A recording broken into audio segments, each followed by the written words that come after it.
I was like, okay, guys, so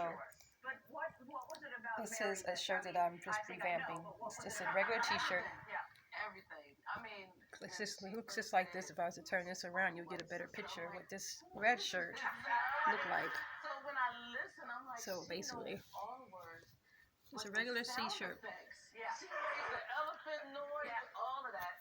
We brought something for Mary. Regular t-shirt. And this one was just like that. Looked just like that. But this is what I did. Pretty much, you see that? Where the bruises? You line up the line. You line this up. Make sure it's even. Line it up.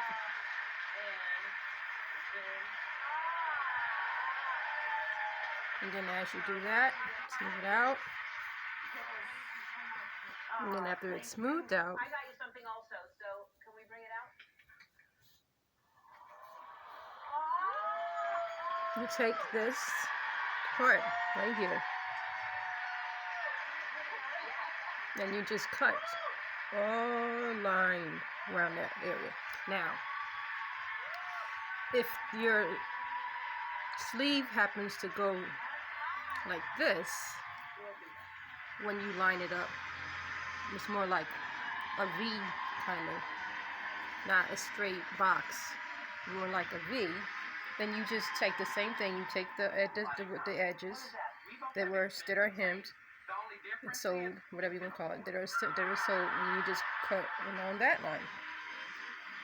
But see, when I line up my shoulder, it's more almost like a square. So pretty much you'll just get that. Now this one, you can tell when I cut the grooves, when I cut this,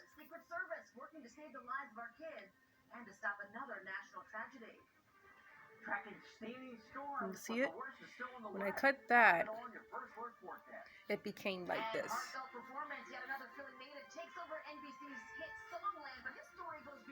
And also if the sleeves are shorter, you will get more of this look, even if it's square like that one. So if the shorter the sleeve, the more you'll get around. The longer and square of the sleeve, you'll get more like just a regular kind of cut like that. And so what I did next is this part right here. Again, make sure everything is even before you cut.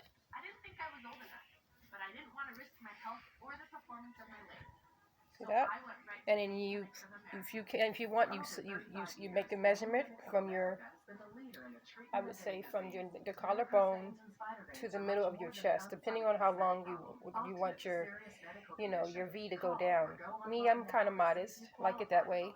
So you can still be very classy, sassy without all the crazy. So my V doesn't go all the way down. It just goes like about right here. And so what I did is I pretty much measured my collarbone, and then from the collarbone, the middle of the collarbone, I went all the way down to where I wanted it to stop, and I wanted it to stop here. So what you do is you take a thumbtack, you can take a safety pin, and you just pin it there, and that's what I did. And then I cut where I put the pin, and then I just cut it zip, zip, zip, straight up, right in the middle. And then what I did next is when I cut it, I wanted to make sure that the width that I wanted for my V cut to be prominent. I wanted it to be prominent enough. So I cut like an inch, like maybe inch in width.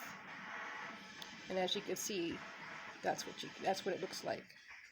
So if you cut it like I say like 2 fingers width. And when you cut, all you have to do is just cut straight up. And then after you cut straight up, you take there's this half that you'll get. It's this. I'll show you.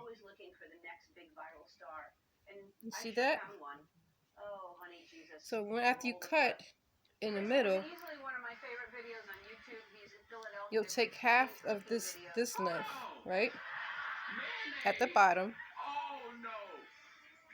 and then you'll take and cut this way, and this way. So after you cut the middle, you'll cut just a little here and a little there. And you cut down that way, and you cut down that way, or up that way. And then you cut around, across. And then you'll have that. You'll have these two pieces. And then you will have your V.